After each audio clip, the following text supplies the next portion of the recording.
Well, hi there, kings and queens. Let's talk about the Row, Chanel, and L'Oreal. In the heels of this announcement, it was recently reported that LVMH and L'Oreal have purchased a minority stake in the Row. Same with Pulen, like on my previous blog, I've discussed this. By the way, I am Tita Barbara and I typically produce educational luxury content either for younger people wanting to buy good quality from the get-go, or people new to money wanting to learn about luxury, or people into luxury but they want to focus more on high quality under the radar brands.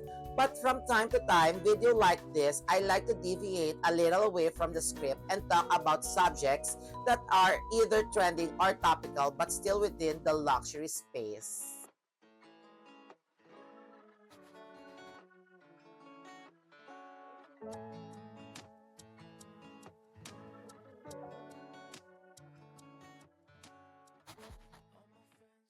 At the beginning of reference, LVMH and L'Oreal have purchased a minority stake in the business. LVMH is not involved in this particular transaction. And I think because you were commenting on a video where I referenced LVMH, they back El Cartiton private equity fund that has bought a minority stake in Poland. So I think that's the association, but they're not involved in the row at the stage of these things. May change in the future, but they for investors for investment vehicles family investment vehicles that have bought a minority stake in the row. The majority share of the rows is still Olsen twins. They still own 50% and above of the business. They're very much in control. They are in the driving seat. They are making all the major decisions. And I would imagine the four new investors that have come in have a seat on board. And it's a group, a fairly diverse group of investors that have been strategically chosen. And I remember a number of weeks ago, it may be even a month, seeing an article on X that referenced that there were murmurs in the market that the Olsen twins were looking to raise capital fund their Asian expansion. And so I thought, interesting. I wonder how they going to do this, how much of their business are they going to give up? And lo and behold, we have now found out that a number of companies have bought a minority stake. The first two boats are family investment vehicles. They're the ones that are typically mentioned in all of the articles. I read a fairly diverse selection of articles about this transaction. But I don't have access to the information from any of the investors involved, for example. So everything that I'm saying in this video is based entirely on my own personal thoughts. So the first two investors that are typically mentioned.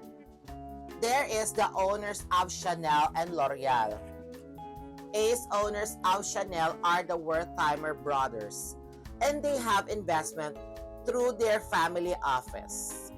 Mouse Partners, as one of the largest family offices in the world, they have $90 billion of assets and demands under management. Incredibly private and very discreet. It was virtually impossible to find out any information, and apparently, they have about 12 investments at the moment, and they only choose one a year. So that's incredibly telling that they score the market for investments, and then they make one good one based on the high growth opportunity and the potential. It says it's incredibly telling. So there's the Mouse Partners, and then there is the L'Oreal heiress Francois Bittencourt Meyers, and she has investment through her family vehicle, which is the Tatis. There is Tatis and Tatis investment, and I don't know what is the difference. Is reach out to the brand, as you can imagine. I couldn't get any information whatsoever, but they have investment into the road. What I think is really worth mentioning at this point is that the Wertheimers and Bittencourt Meyers are amongst the 5 wealthiest families in France. Number 1 is the Arnolds. Number 2, Francois Bittencourt Meyers. Number 3 is Francois André Pinault, who owns Kering. Number 4, the Wertheimers. And 4 and 5, I would have imagined the Olsen twins.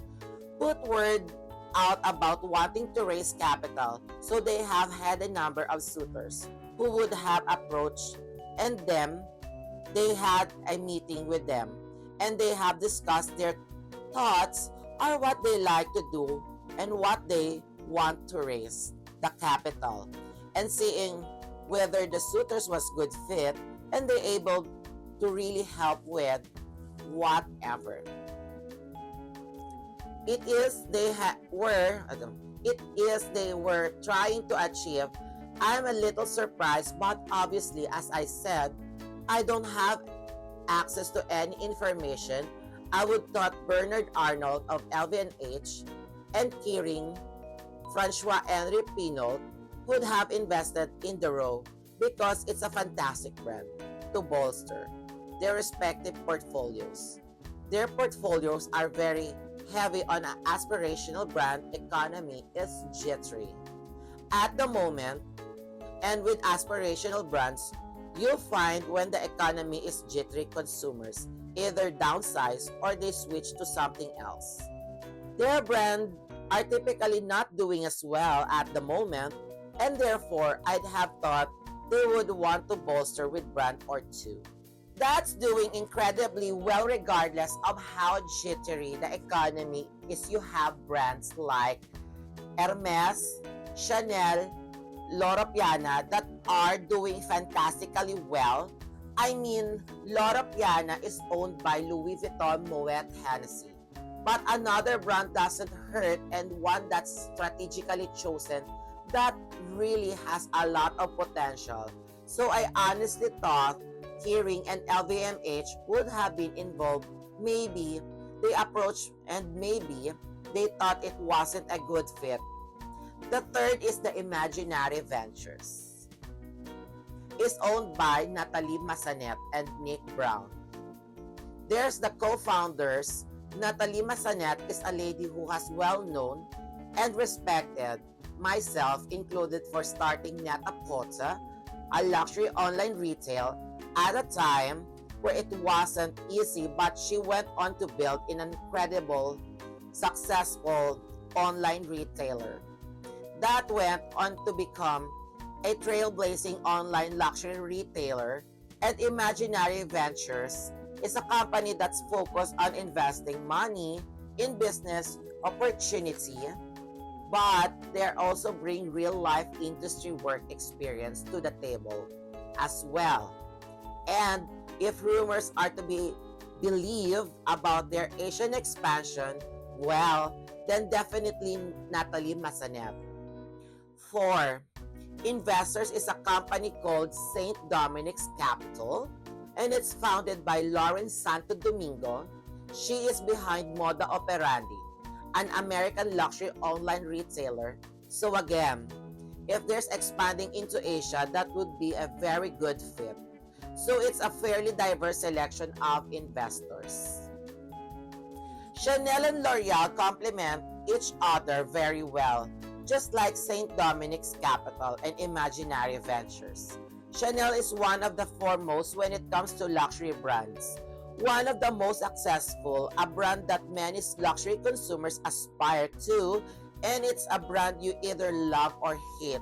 But regardless, the brand equity, the perception, the value placed in Chanel is incredibly high. The proof is the high and number of sales, and it's a brand that's consistently popular. They're keeping pushing their price up and up, even when the quality is going down. They are still doing incredibly well regardless of what is said online about the quality of their leather bags. The brand still continues to do incredibly well, and I'm sure this is something we'll see for many years to come. About L'Oreal. L'Oreal is also another firmly established luxury brand. They have a good number of mass-focused luxury brands within the beauty space. Think of cosmetics, fragrance, and makeup, for example. And they also have a selection of luxury makeup brands. Think, for example, of Giorgio Armani, Yves Saint Laurent, Lancome. Throw into that as well Helena Rubinstein, Shu Yumura, and Kiehl's that are going really well within skincare, makeup, and hair products, for example. The two brands are almost naturally paved the way for the road to be able to introduce another complementing products to what they're already producing.